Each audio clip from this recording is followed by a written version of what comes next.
I'm an earthworm woman. In the mornings, I fill my tanks by breathing the energy of the sea and tasting the power of the sun penetrating my skin. There's an air of no care, which comes with age, and I hold my head up proudly, liking who I've become. I'm not afraid of smells, or dirt, or to walk barefoot across the stones. Sometimes I wade through the shallow water just to embrace its fluid element, my hair often crazy and loose, being pulled by and flying in the wind. I can be glamorous if I want to, although makeup was never my thing. And I've learnt that life is for living, not fearing, and so I absorb it like a sponge.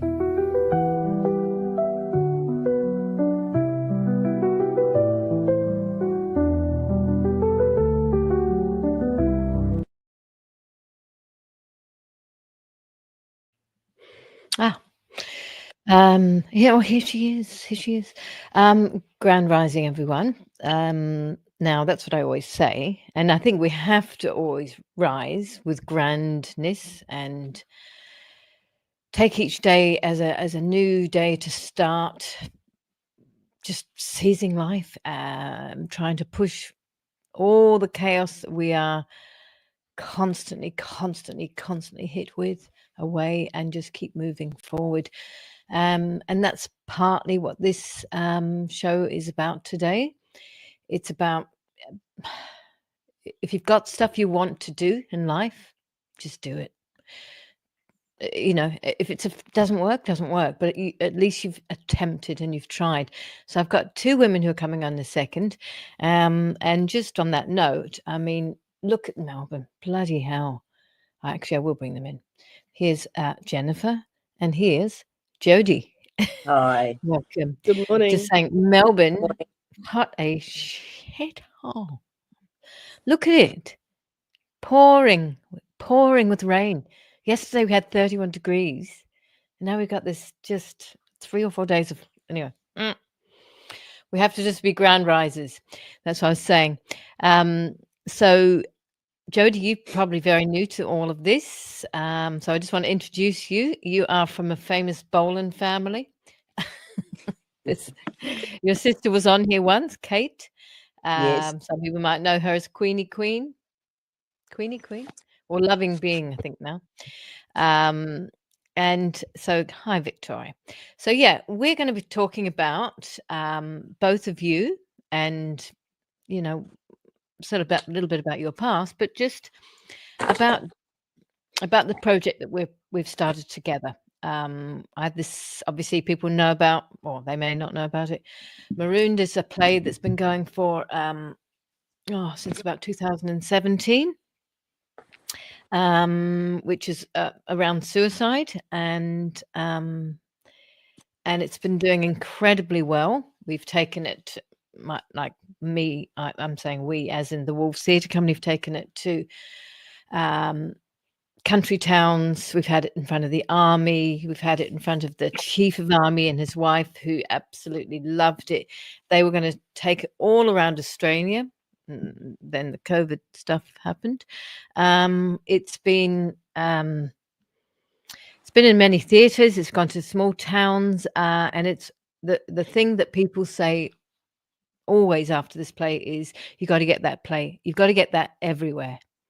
And so I've made that my mission, I suppose, because at the moment I do find there's a bit of blocks to it, but it's my mission to get this everywhere. And so now I am doing the play at the end of the year for the farmers, because I got a small grant from the National Centre for Farmers Health, and it's really important because you know, they do struggle hugely, obviously, in Australia, and specifically in that area with their suicide and mental health. 1 farmer every 10 days takes their life. So I will do that, but I think once we make this film that you two have come on board now to help me make, it can go even further. And so let's just go backwards quickly then. So I'm going to go to Jennifer. Jennifer, you've been sort of helping the Wolves with filming the plays for a while now. And tell me about what you've done, your film sort of experience you've done recently. I haven't actually made anything recent. Well, I'm working on But projects. you've just done a course, right? I've done a course, yeah. I did a short film course. So that was basically just to bring myself up to speed with the brave new digital world. I started my work out in film, and I thought, well, if I'm going to be, really wanting to do the things that I want to do, then I need to become a little bit more proficient with all things digital. And the course did that. It was great. So, yeah. Oh, okay. And so you're saying you start out with film, as in you put the film in, and yes, like exactly. Real film, like plastic film that you stick in your camera. Yeah. Well, what we did years ago. Yeah. Yeah, totally. And then people still do. It's still popular. Yeah. And so the thing about film is you can't just switch the screen on at the back and have a look at what you've just shot. You have to go and process it. You have to know what you're doing to begin with, so that you've got a fairly good idea of what's going to come out the other end. And I think I still work a little bit like that, even though I'm using digital. I still like to what they call pre-visualize what I'm doing, and it gives me a bit more control over the outcome. So I think it does. I don't look, So just with this film course you've just done, have you actually been working? Obviously, you were working on pieces there, were you? You mean the pieces in the film course, or in your film course? Yeah, so you're working with other people on their pieces. Yeah, in the film course, we're basically set a project to make a short film with each other, and we swap roles during the making of the film so that we get to learn all the different departments and get an overview basically of the different departments. And it was very effective. It was great. We got thrown in the deep end, and it was good. So what that's done is it's given me the confidence now to feel that I can move on with my projects and work more effectively with other people. Yeah. Fantastic. And Jodie, I didn't even know this, but you have an incredible background in Australian films and everything. Let's hear about that. I started out in television as a coordinator for Crawford's on, what show was it? Cop Shop. Cop Shop. No, Skyways originally. Okay. And then I moved on to Cop Shop and the Sullivans, and as I moved into the art department, and then after 3 years, a friend of mine asked if I could make films with him. So I'll film pop clips. So I worked with McGregor Knox on a couple of film clips, and Boffa Williams, and then the Rich Kids as well. I worked with, and so lots of other Australian music, which was fantastic. And then I was asked to art direct Dogs in Space, and that's the one, only one I recognise. Yeah. Anyway, I went on to art direct another film, Jeffrey Wright, Loverboy.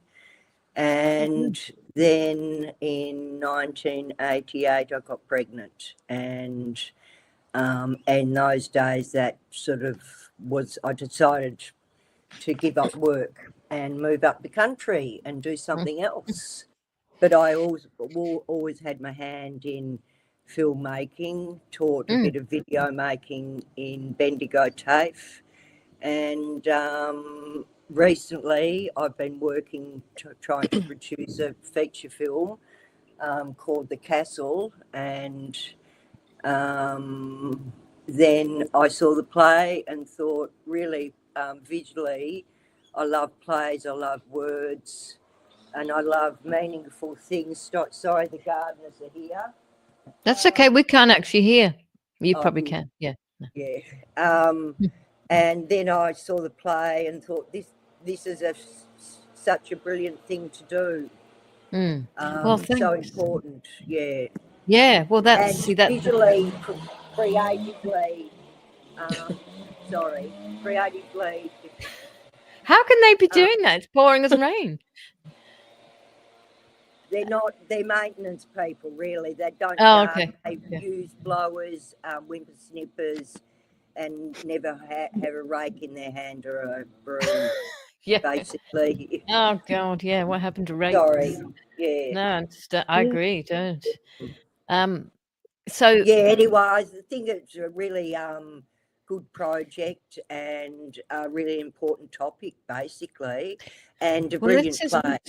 Yeah, let's go there. So we both, I mean, I have the vision of not going far from the script, keeping it really raw, using the light, and we're talking about where we're possibly going to shoot that, and the sound effects just being really minimal, but everything's really enhanced at the same time. But the story is the story just speaks for itself anyway, this piece. But that's sort of connecting up to what I want to talk about here anyway, because what we're doing is, some people might say, oh, you just, leave it to the young people, or you've had your time, blah, blah, blah.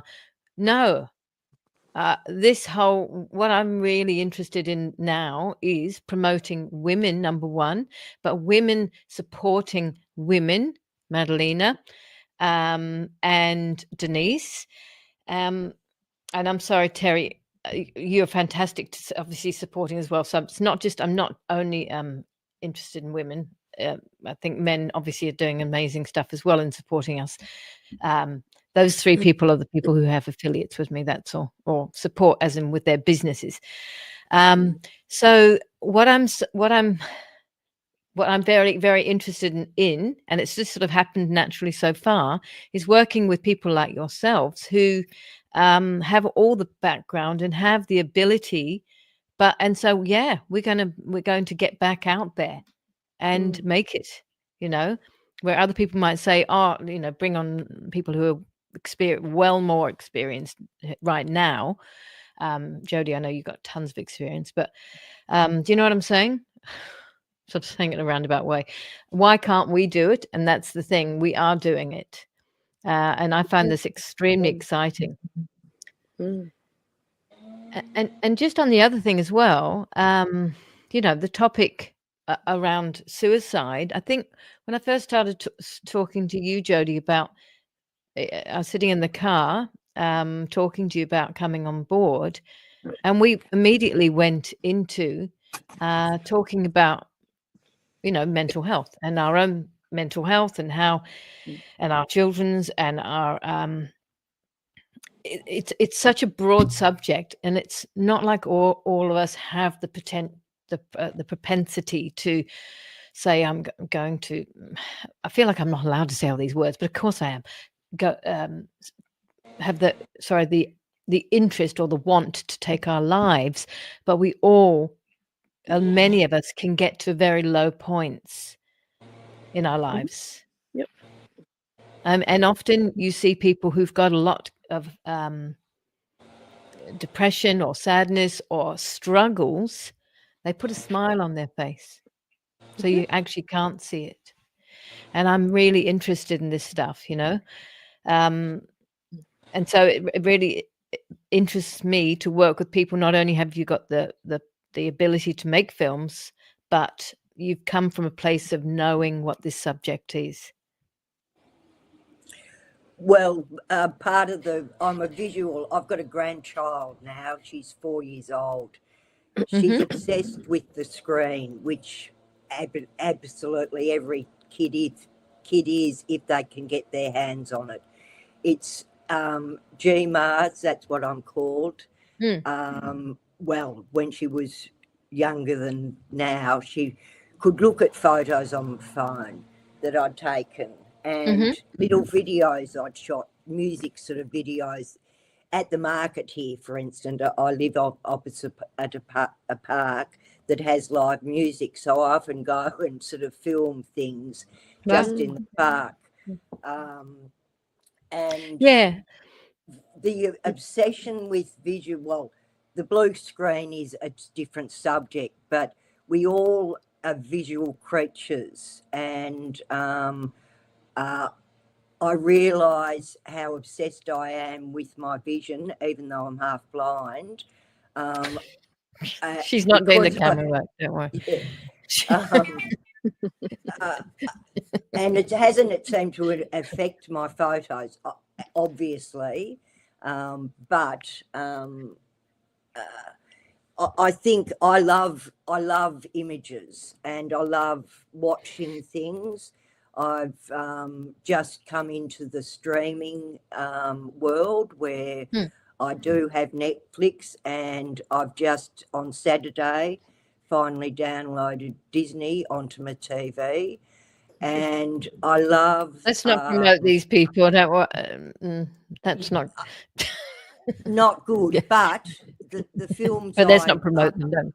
Yeah. No. But the films I loved were very children's films and visual films. And a play is sort of so much is accessible to anyone. The words, especially, words are so important, and they're often not used well these days. Well, yeah. So the project is going to be magnificent, and we are starting in January. We're looking to film in January, starting now, obviously. Now, I just want to say, what I was trying to get at there, so maybe it didn't come across very well. I was talking about depression. I was talking about, how. Tell me, because either one of you. And I don't want this to be a question answer thing, so just talk about yourselves in that way, because I do think it touches so many people. Jennifer, you've had lots of stuff where you've got every right to be so. Well, the last few years haven't been fun, that's for sure. Yeah.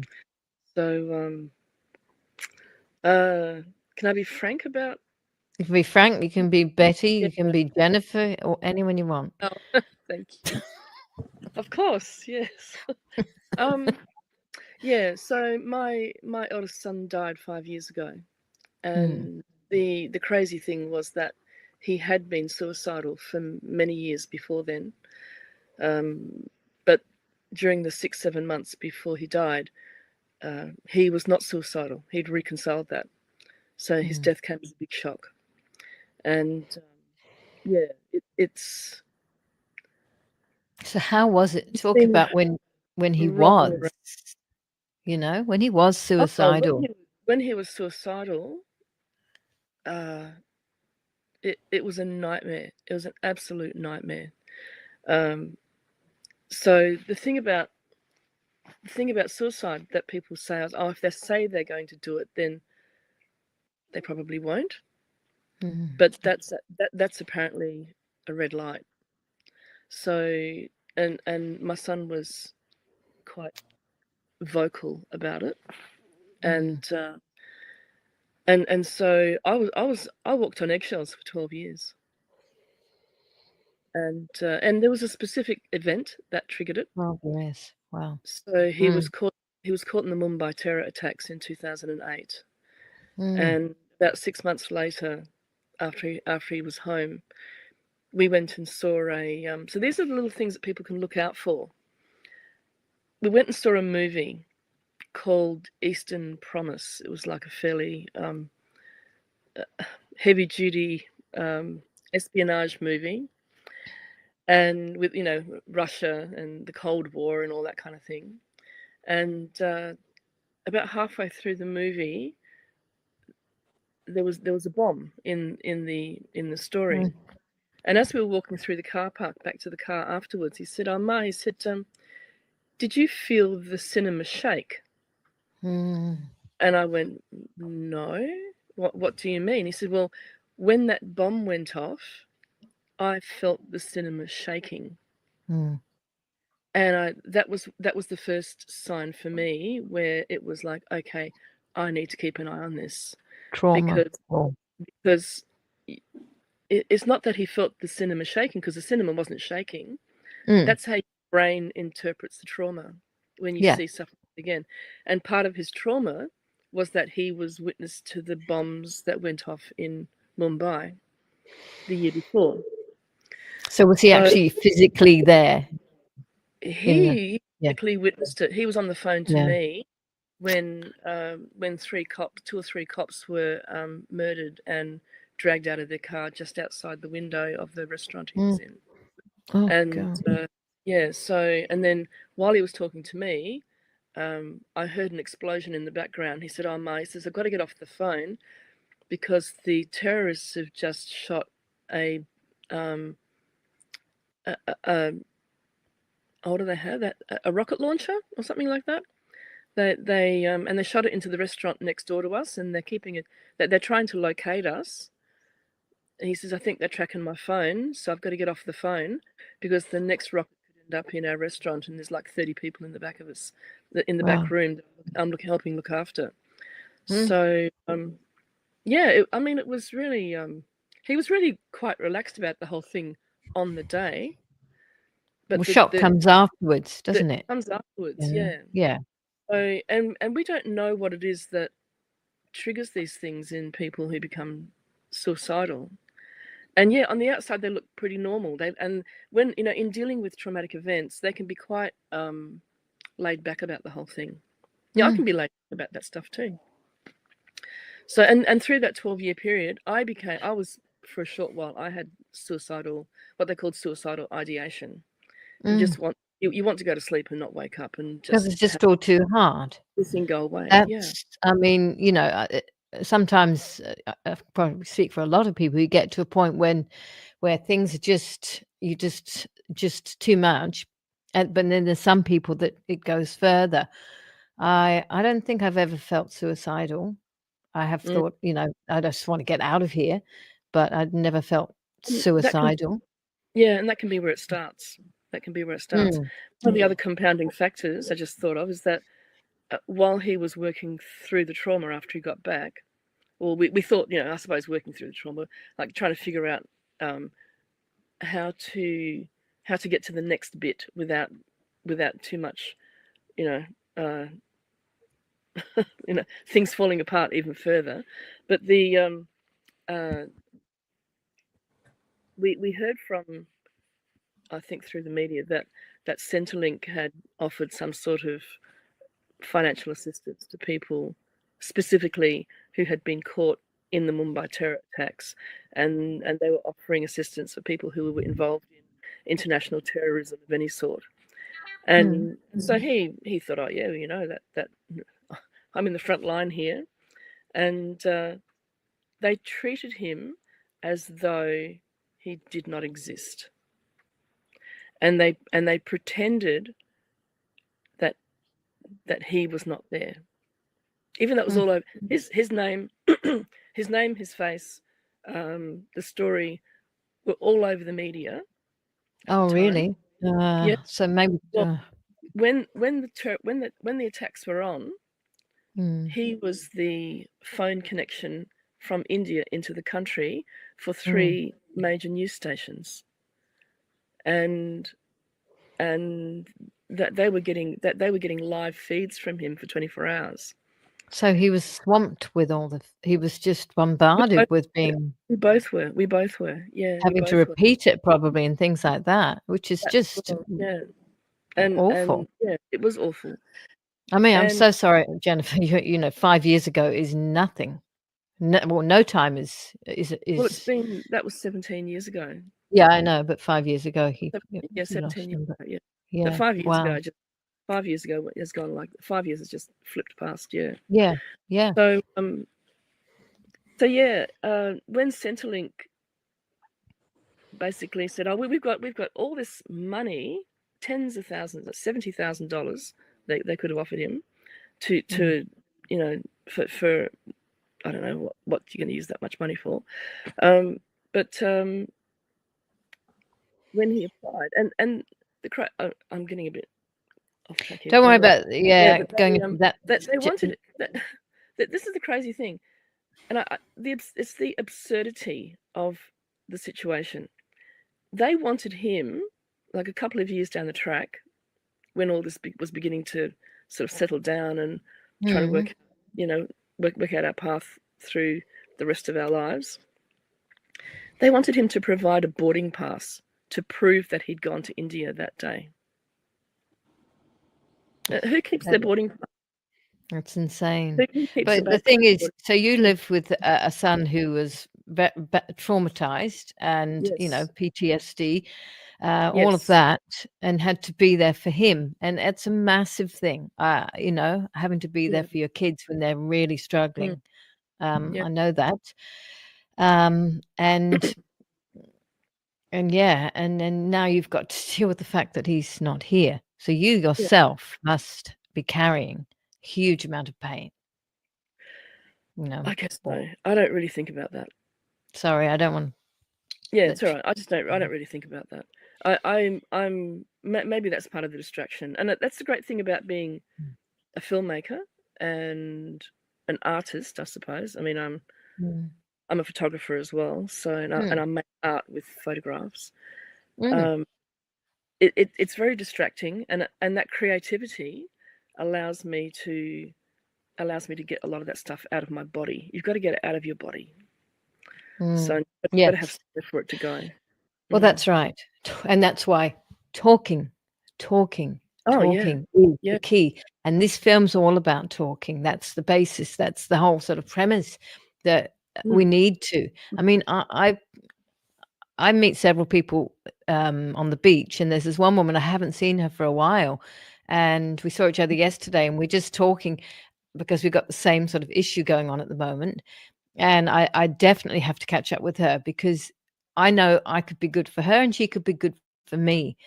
It's really, really important to realize that you're not alone with whatever you're going through. Most of us are currently going through a lot, and some have got different things that we're going through. But, I'm finding it I need to keep talking to people right now for what I'm dealing with. And what about you, Jodie? You struggled with depression and things like that yourself in your life?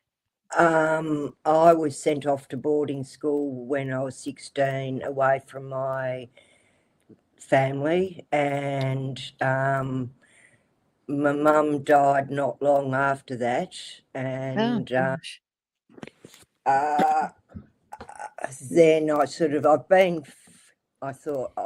I've been a bit of an actor. I act okay most of the time. There we go. See? Yes. Yeah. This is it. The face. This is what we show the world. Yeah. Again. Why were you sent away? You the oldest? No, second eldest. Why were you sent away? I was sent away because the naughtiest. Not the naughtiest. I had a boyfriend who wanted to marry me, and my family didn't like him, and also my friends were pretty wild. I was as I said, an observer of life, and a liver of life, by the sounds of it. Yes. And then I was just trying to think about the first time I was affected by suicide, and it was when my daughter was 4, living in public housing, and the neighbour's daughter was 9 years old and wanted to commit suicide, and he actually asked my daughter, who was 4, if she could help her. Luckily, my daughter came home to me and said, Mum, Nikki wants to commit suicide. And I intervened, of course. Her mother was also trying to commit suicide a couple of times. And she had grown up with that, I think. So she was hearing it, or was she seeing stuff, do you think? She was seeing it. We were all, Nikki, her mother and I were sole parents. Well, sole parents in the I was separated from my partner. Anyway, Single parent. Single parent. But I had access to her father, and we shared the custody. Anyway, then a friend at high school committed suicide. A friend of my daughter's committed suicide by taking Panadol. And that's the first time I learnt that Panadol was probably... Well, hang on. No, again, sorry. Well, I don't know. Medical I'm drug. just trying to cover my... I think it's taken down these days. So, Yeah. Panadol is the most toxic drug out there. Yeah. And it's on the counter. So, Jennifer, let's say the things that some people take when they have a headache. Let's say that. Yes. Yeah. Oh, okay. It actually, like a lot of medical drugs, there's effects. Like I take high blood pressure tablets. They dry out your mouth. Therefore, you generally lose your teeth. Look, no, but I mean, this is the silly thing, isn't it? Because there is a media organization in Australia. So this is not in overseas. Overseas, they have no problem at all with Marooned and how it comes across. But there is a media organization here that believe you shouldn't say the methods. And the place states the methods. Now, you've just done a method there. People here, they watch television. There was, I don't even know what they were. There was some programs a while back all around this and showing suicide, I believe, and different methods. But within theatre, they have a problem. Now, I have a friend who came to see Marooned. I had no idea. I was just doing a kind of a mail out thing to people, a messenger thing. And she said, oh, that's interesting because 2 weeks ago I attempted to leave the Matrix. And I was like, oh my goodness, don't feel you have to come.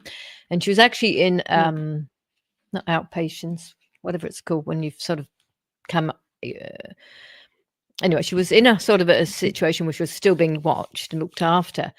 And she brought that carer with her and she came to see the play. And she said it was cathartic. She said it really helped her. And it didn't make her, think, oh, okay, the world's doomed. I really do have to go and do this. It did the opposite. And I see her now a fair bit. And we talk about her attempt. We talk about what made her do it, where she was.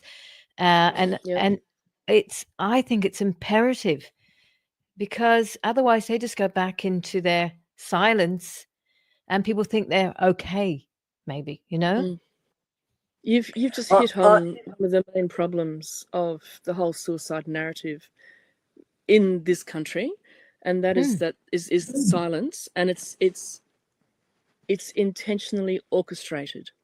So suicide is apparently illegal to discuss in the media. So the news will never report it. And if somebody dies from suicide, they'll dance around it, but they won't actually. Well, they put the lifeline beyond all those things at the bottom, so you know. How you know. Yeah. So when I first moved into the western suburbs in Melbourne, so I'm very close to the Westgate Bridge, and when I moved here, I've lost a friend who jumped off the Westgate Bridge, and that was in 2005. It's 20 years ago. Gosh, and at that particular point in time, I think there were three to four people jumping every week. Yeah. And there was like a 90% success rate. Not everyone died when they jumped off, so you can imagine the horror that, you know, of waking up after you've attempted to jump off that. And yeah, so part of the reason, like, there was that huge fence that they built on the bridge. Yep. And Yep. that because of that terrible thing with the little girl that was by her father, which is just that father. Yeah. That was horrific. And that has now dropped the numbers. People still jump off the bridge. They still figure out how to do it. It's one a week at the moment. One person a week jumps off the Westgate Bridge and kills themselves. And that's not discussed. No one wants to know about it. So, and the media and the I imagine the government is driving this. They think that by being silent and not telling people how to do it, by discussing the methods, exactly. People know how to do it. They think that they're actually protecting. Yeah.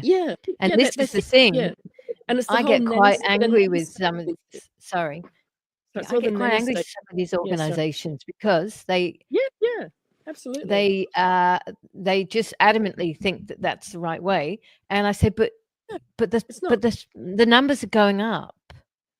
So you're telling me my jobs? Well, the numbers are going up, so something's not working. And we're not professing that this play is going to fix anything, but what it does is it shows and it moves people and it makes them actually want to live. It gives hope. It's actually a very positive play, you know. Yes. It's an awful subject, but it makes people want to. And candidly, what I was just going to say, I'll sorry, I was just talking about, is the play, as you know, is set in that place where if you jumped that moment, maybe you changed your mind, because apparently people who jump actually change their mind like a moment, or some of them do, afterwards. And they've obviously found that in people so that's been, I don't know where the studies are that talk about this or show this, but I've heard that it is a well-known fact that when people attempt to someone kill said themselves, yesterday there was one. Well, exactly. I don't know where they come from either, but there's one group who's is interested in helping or is getting the play to Geelong as well, and they're survivors of suicide. And it's not like they're the survivors, but that's called people who are like you, Jennifer. Well, no, your son didn't, but people whose children they're the ones who are left. Can I just mention? I just thought something about adding to the complication of just the whole story, and that is because he had been suicidal, and it was known amongst a few people, and I had discussed it after he died with the police and with the coroner. I had to then wait, and this is the insanity. I then had to wait 2 years while the coroner did their investigation. I've got no idea what that means. I mean, buggered if I know what they do. God. They shift people around the table and have chats with the. I mean, I don't know. So I'm getting really angry here, but get angry. Get angry. Absolutely. 2 years for the coroner to get back to me properly with a final decision as to what they actually thought, that their expert opinion. But you knew all the time, right? Well, no, you knew. You didn't. No, okay. We didn't know. Yeah. No, we didn't know. Yeah. It sometimes that still pops into my head, and it still hangs in the background, whirring around in the back, thinking, well, maybe he did. Like maybe he did. I don't know. But it's 2 years. It took the coroner 2 years to figure this out. And when I questioned them about why it was taking them so long, they said, "Oh, well, we need to turn up every stone. We need to look under everything. We need to look at every angle. We need to make sure we haven't missed anything." Because once the coroner's made their decision about this stuff, then need to work out how to make a statement so that we can alert this, the appropriate departments around, the police or the health industry or whatever, about how to prevent the things from happening again, like further, so that we can add to the story and make it better. They did nothing. They did absolutely nothing. And well, okay, maybe they wrote some stuff on paper and told people. I don't know, but I not something. I didn't learn anything that they had done. Anyway, but yeah, 2 years. 2 years. Well, the pressure that put on me as a mother was horrendous. Absolutely. I was a basket case after 2 years, and ping-ponging all over the place, not sure, in my head, just not sure how to deal with it all. So yeah, I mean, that no one talks about how that affects our community, how people in power make these arbitrary decisions about how they're going to do stuff, and that they are so stuck in their methods of how they must do something that there's no room to move in there. I think more and more now we are aware that this is the way the world is, but we have to just keep talking. We have to keep calling people out for it and all of that. It's no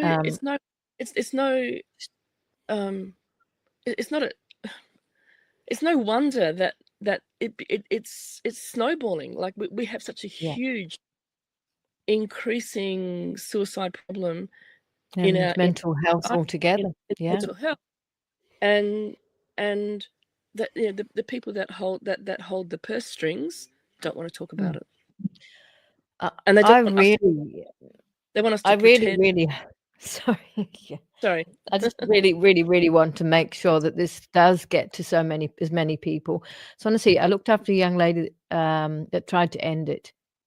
A young lady, he hit across the electric. He or she hit across the electric overhead train cables and sizzled there a bit before dropping to the ground. He had 60 to 70% burns to his body, broken bones, and mentally worse off because he couldn't even kill himself properly. Yep. Oh my goodness.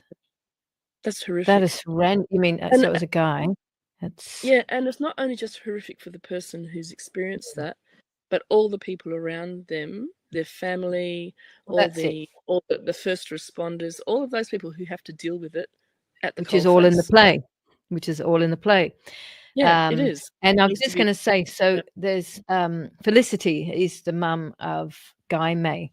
Guy May was an artist and an actor, and we did a tiny bit of work with him, and then he took his life. She has been on board from the beginning of this play, and absolutely loves the fact that I keep it going. Her niece set it up in England, started the whole thing in England for it to be used as a teaching tool for psychologists and nursing staff and around the subject. They don't have any problem with anything in it. In fact, I'm just about to deal with someone in Scotland, I hope, who's also wants to use it there. And she thoroughly believes that it has to stay how it is. You have to say how it is. I just want to mention I've just as you know, I've just finished translating the play into a screenplay for film, and the one thing I noticed about the writing is that it just flows so beautifully, and you can't change the dialogue. It's really important. No, that's really, right. really, everything's important in it. That's right. And the thing is, people hear it, they listen to it. So are we allowed to ask about the coroner's find? What about the farmers, health professional, whistleblowers?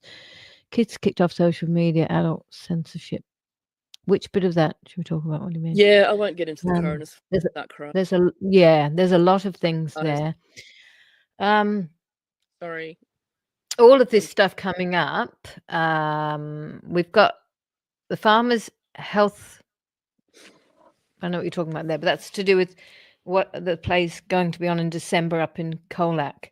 And if anybody knows anyone in that area hasn't seen Marooned, I really would love if you could help recommend, because it's quite hard to get people to come because they think, oh, we're going to go and see a play about bloody suicide. And it's not. It's actually really, really amazing piece. So just going back to what we were just saying there about keeping quiet and not expressing and all of that, I just feel like part of the reason why Australia feels quite backwards is to do with this as well. You know, Well, it's not backwards. It's essentially forced upon us. It's essentially forced upon us. It's the forced silence. Yeah. And like Jodie, you were saying, but anyway, you'd love to find out. I'd like to find out where that whole notion of keeping things silent about suicide has its origin. I mean, you know, is it some sort of what's to back it up? Yeah, I reckon it's Christian, you know, religious. Firstly, you know, we're based on, you know, a lot of the laws are based around religion. Anyway, you know, I'm interested. Yeah. Well, I mean, I don't know. I've been listening to the radio, and I've, you know, 2 nights ago there was a whole hour on what the shearers are doing to raise money for suicide prevention of farmers. And it was very, very interesting. I don't think, I'm not sure if I wrote down the woman's name. It was a female shearer again, you know. Shearer, women, that's interesting. Yeah. Okay, yeah. I should contact shearers. Because shearers are probably like dentists. Yeah. And also that's, and the other, yeah, you know, it's, no, I get that.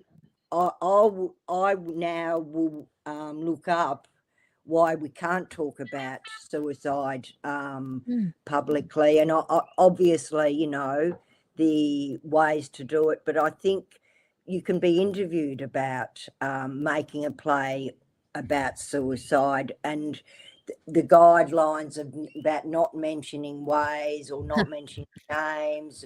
But this play is actually because it's the media. When I watched it, I thought, you know, it's actually, and I have thought about suicide. I'm lucky enough to have a sister, my beautiful sister Kate, to talk to about it, and in a flippant way.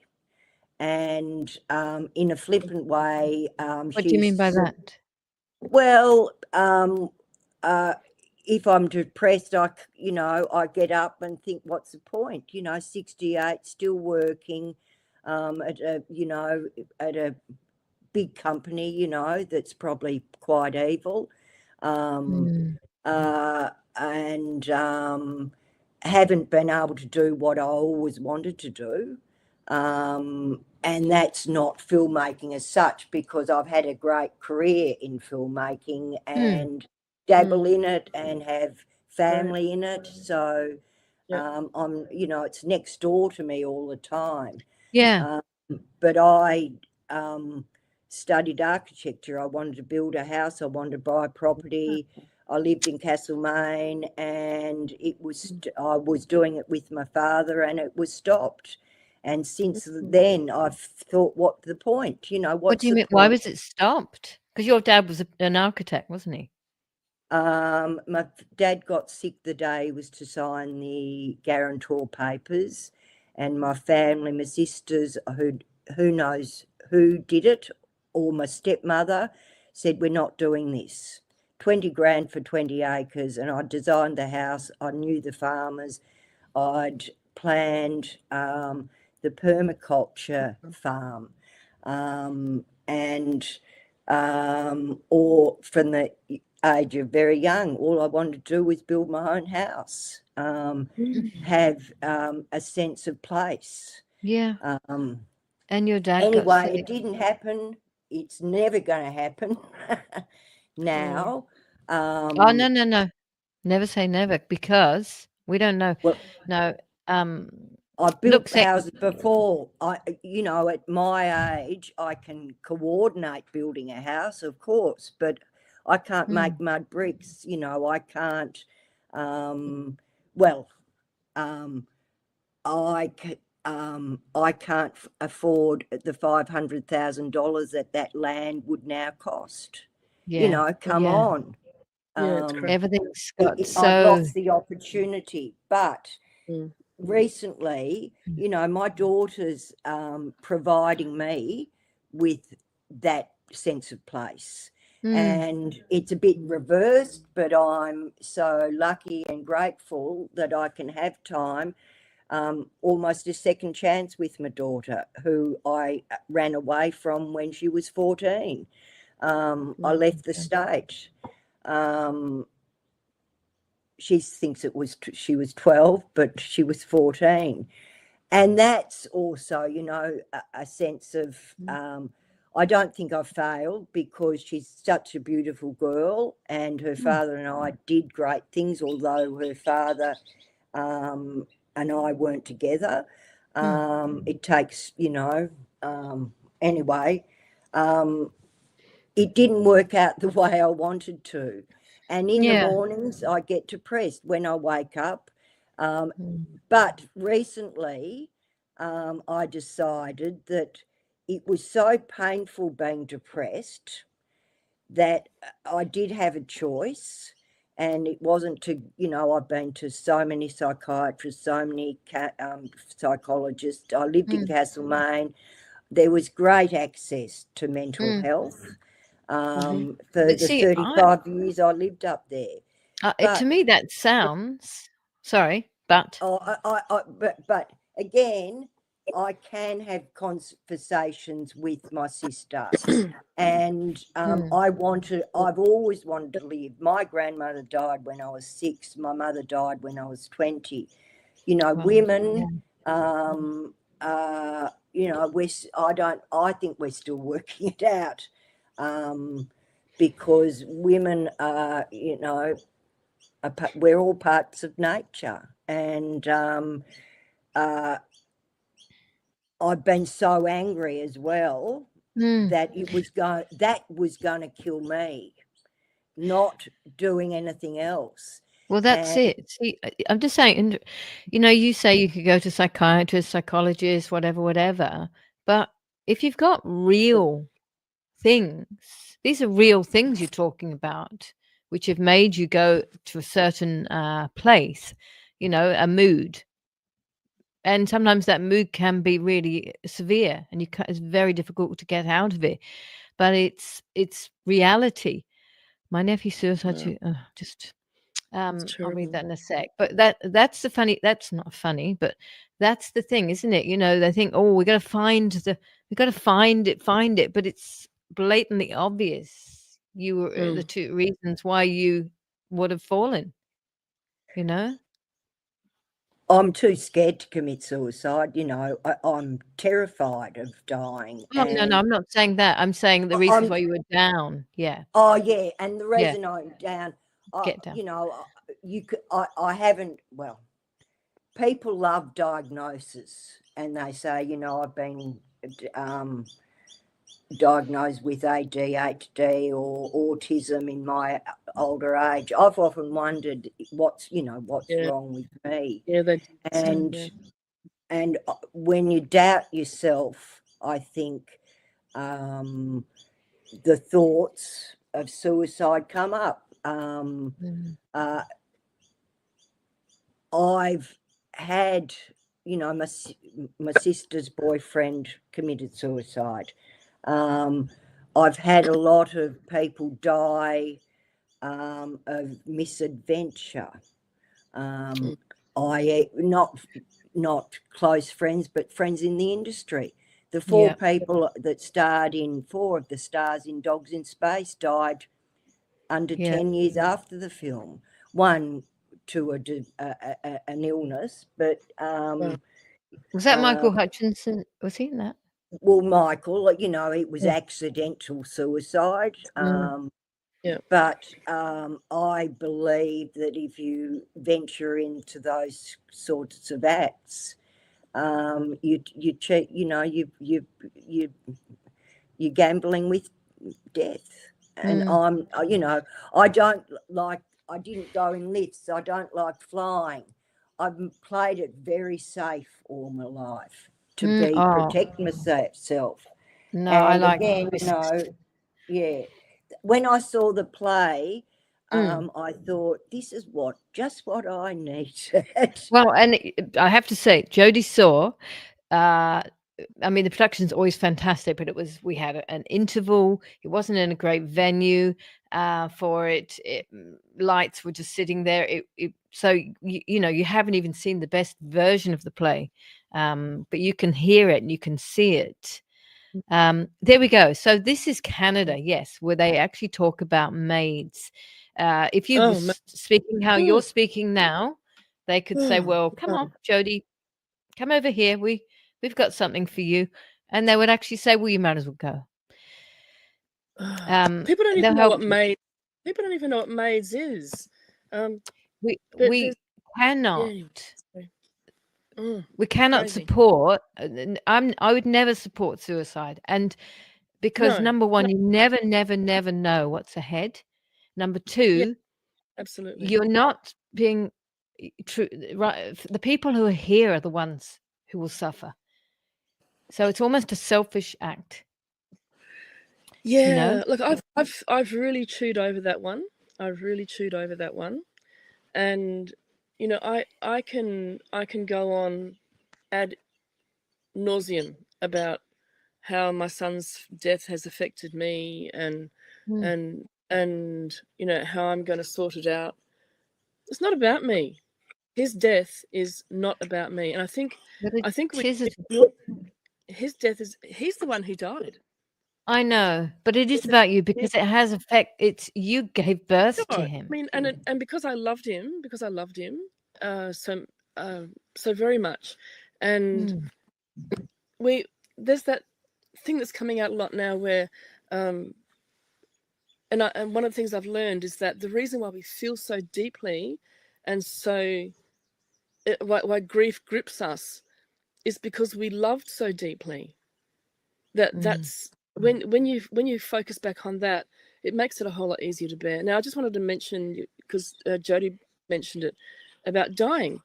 I am not afraid of dying. Absolutely not afraid of it. I am a Christian, so I'm going to take up what Jodie said about it never occurred to me that it might be a Christian thing to do with suicide, silence, and all that kind of thing. So I'm going to look up that and find out more about that. Yeah. And you know, even when I was suicidal, or suicidal ideation, I wasn't really suicidal. One of the things that kept coming up was, well, if I top myself, I won't be able to do all the things that I want to do. I've got so much stuff that I want to do, and I'm still so excited about the things that I'm involved with. Yeah. Technically, I'll never die. Yeah, well, I'm the same. I have so much to do. You know? Now, I just want to say, Belinda, and that can be so exciting. That can keep you going. Selfish is a word that comes to mind, but it's a strange word, I suppose. I mean, it's extremely disappointing. It's very much affects the people. I mean, I see Felicity a lot, and she has so much shame and guilt. She was actually a social worker. That her son took his life, so she's got to live with that forever. You know, as anyone does who has had a child. They have to have there's another thing there. See, the whole thing, if I couldn't save my own child, I couldn't stop them, you know. And maybe you knew nothing about that side of their life. Maybe you know, I know that there's another man I know whose beautiful daughter took her life at 18, and he probably had it looks like there was absolutely no inkling that she would be a candidate. Not at all. She was just a positive, vibrant, all this beautiful, in a prime 18. I mean, so there's that. And that. Anyway, yeah. Yeah, no, it's yeah. Oh, and I love flying. Jodie, I love flying now. I used to be scared of flying, but I did it anyway.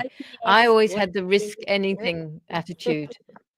I like adventure, I like change, and I used to, you know, I've flown from England to here, back to England several times, and when I was younger, especially, well, like the second time I came to Australia, I was like petrified for the whole however many hours it is. Not petrified for all the time, but it wasn't my thing. But I did it anyway. I love it. Now I actually like it. Yeah. I didn't fly. The first time I flew, I think I was 28 years old. I'd never flown at all, ever, anywhere.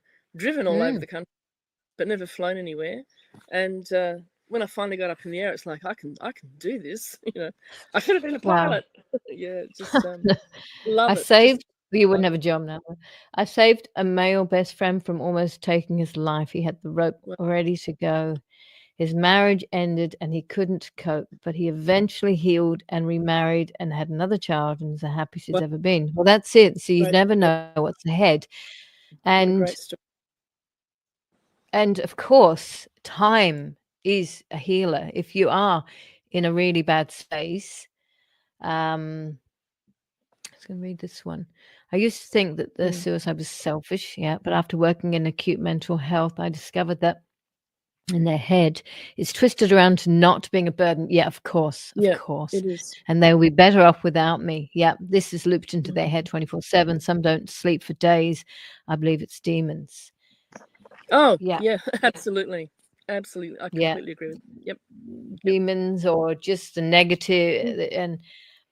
And you know, if you get yourself in like not going out a lot, not sleeping, all of those things, but you're taking yourself away from anything new in your life, being able to see anything new or come across a new experience. Of course, you're going to go back and back and back, and it's really hard. I'm just to say, people who don't have that absolute incredibly heavy depression and suicide feeling don't understand that it's not as easy as that. Because even if I was ever depressed in my life, I've been able to get on with things. You know, I'm not feeling terrific at the moment, but I'm absolutely determined. I'm rehearsing this afternoon, and I got you two here, and you know. I think I've been in 3 car accidents and nearly died. So that's probably why I know that, I don't want to die. And again, you know, life is beautiful, whoever said that, you know, and it's a choice. Don't get me wrong. It's life can be beautiful. I think that I don't consider it beautiful at the moment. I think we've got so much around us which is trying to bring us down. We're in this war constantly at the moment, but it can be beautiful, and we have to keep finding the good and the beautiful things. It certainly ain't Melbourne, but anyway, I have to be here. One thing you were saying about sleep deprivation, like not sleeping for a few days, it alters your perception of reality. It really my daughter does. sometimes can't sleep for days, and it's awful. Yeah, it would be. Yep. And I don't understand it because I sleep at the drop of a hat. But I have trouble sleeping. But anyway, I've had trouble sleeping for a long time. Yeah. You said you couldn't sleep last night, Jodie. No, I actually spent the night like 30 years ago researching what's the word, cyclorama curtains and studios. And I sort of, you know, I was searching. I searched the other day, then I searched different words, and I found more things. And I thought, I haven't, you know, I went to bed at 4 o'clock. I thought, I haven't done this for ages, sort of researching. And the feeling that I got, it was great, other than not waking up this morning. Because you were immersed in something. Is that what you're saying? I felt I was immersed in trying to create something. And something great. And and I believe anyone can make great things, but again, it's prior in the film at Crawford's, the 5 P's were prior preparation prevents poor performance. And if you tell that to yourself all the time, and there's another one, I just took it down. Good sayings. Hang on a minute. I'm just going to say while she's going off that, she's probably back in a sec. That was clever. I don't expect anybody here, but if anybody knows anybody that might want to support this film in any way, and this is just putting it out there, because if you don't put it out, you never know, right? So please get them in touch. Get them to get in touch with me. Anyway, what was Judy? Go ahead. The other one is from my son-in-law. Smart. It's specific. Well, starting a project, you ask yourself whether it's smart, and that's specific, measurable, accountable, realistic, and time. So you can sort of, it's interesting how that word's been thrown around to several other things these days. I don't think they put those. That's not their definition of smart. Anyway, we will have another meeting really soon and carry on. We're looking for the location now, and we're looking for some money to put to actually, we will need some money, so I'm looking for that. We're looking for that. So I want to thank both of you for coming on today. I'm just going to do, just while I'm here, no one has to say anything, you can and that thing in Canada is horrendous. I'm going to put the comment location up here. So Denise Parr has her shop called, where is it? So it's called Achaia Botanicals, and she's up in Townsville. So if anybody's in Townsville and they want to support a woman that supports me, go and have a visit. She's just opened it. So I'm going to do a little interview with her in the shop probably. Because I've never met her. She was talking to me about Hempflower for depression as well, and saying how this is something that really can help. Got my Hempflower somewhere, and so she's starting this whole thing. But she's a very, very generous woman, and so I want to support her as well. If you're in Townsville area, if you're nearby, I don't really know what's nearby Townsville, but go and visit her. Go and have a look at her gorgeous shop. I do have an image of her shop. I'll just put the image up, which I think we go away somewhere. I'll have to put us down. Hang on.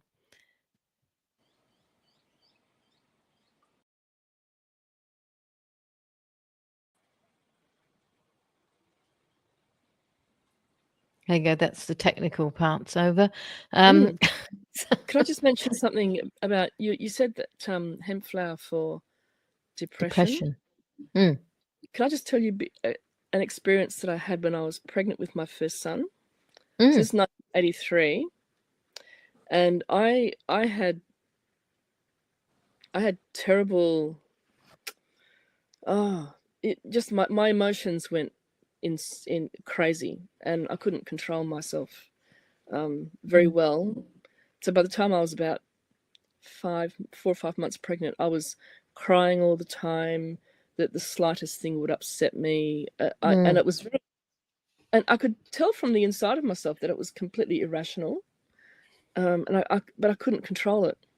Yeah. And I was probably clinically depressed as well. And I went by to yourself? Doctor. Were you a single mom? I was then? with his father at the time, but that didn't last very long. Anyway, I went to my doctor, and he said, do you have any other symptoms? Is there anything else that's, I think I went and saw him about the other thing. My skin was coming off my face. I was losing hair. My hands were dry and flaky. Like everything was just really I think was my mouth was dry as well. I can't. Yeah. Anyway, just everything was dry. And he said, "Oh, he said, I think you have, this is, and it's not a diagnosis I'm giving to other people. I'm just saying this is what happened to me." So he said, "I think you have a vitamin B deficiency." So he sent me off to a nutritionist, and she said, "Well, the reason you have a vitamin B deficiency is because you're pregnant. And what the baby does is the baby takes everything out of you and leaves you with the dregs of whatever's left." And she said, and on top of that, she said, "I think that you're probably not able to absorb, you can digest it, but you can't absorb vitamin B very well." So she said, "I'm going to give you a series of vitamin B injections." And I thought, oh, yeah, okay. It's like and it was organic, and it was, you know, I don't know, wonderful. And the first shot, it was incredibly painful. So it's not something that I would say, "Oh, yeah, go and get one done." We worked out why, and then after that, it was easy. But I think I was having one of these once a week for about a month or 6 weeks or something. But the effect was, I'd get this shot, and it'd be into my leg or into my buttocks, and you know, I'd be thinking, "Oh yeah, what's this about? You know, this doesn't make any sense." Within about an hour, 2 hours, I felt like Superwoman. Like the emotional stuff walked out the door. I felt like I could tackle anything. And I'm just wondering if, and like since that experience, whenever I hear people talking about being depressed or not being able to cope with things emotionally, I'm wondering, how's your vitamin B levels? You know, and now I take vitamin B to prop up my vitamin B intake because I know that that's going to set right some of that emotional imbalance. Well, what do you think about it? I mean, of course, there's, you know, get sunlight, exercise, don't have sugar, don't have all of the things. But when you're very down, you know, really I can say that to a certain person, and it's just like, you know, and so you've got to want to come up, you know, and say, okay, I am going to stand in the sun. You know, I don't know where we go in Melbourne, but yeah. Anyway, I'm going to have to wrap it up because I have to get to rehearsal soon. So, thank you, both of you. I'm going to end with thank you. Yeah, and good luck to us. So here's raise our water to Marooned. We got water. I got water with oxygen in. I haven't got water. I've got a cup of coffee. Here's to Marooned, the film. Yes. Marooned, the film. Cheers. Take care. I'll be in touch. We'll have a meeting really soon. Okay? Yeah, talk soon. Let's talk. Okay, all the best. Let's have a positive day. Bring an umbrella out. Yeah. Okay, I'm loving the rain. I'm loving the rain. No, I love the sun yesterday. That was me. I love the sun. We need both. We do need both. I know. I'm loving perfect sunny day yesterday, rain today. We need the hydration. The land needs the hydration. Yeah. Well, we do. Yes, but maybe in the right season. How's that? And that helps the farmers. Yes, it does. This is the season for rain. We're in a drought. Listen, I came from England for sun. I came from Mount Gambier. Mount Gambier is very rainy. I am not just a product made to satisfy the pocket, nor do I require the same fame others seek. I desire your heart, the passions that make you a woman, any woman, every woman. My scents are a representation of purpose, courage, confidence. Each botanical ingredient a praise of thanksgiving and self-care.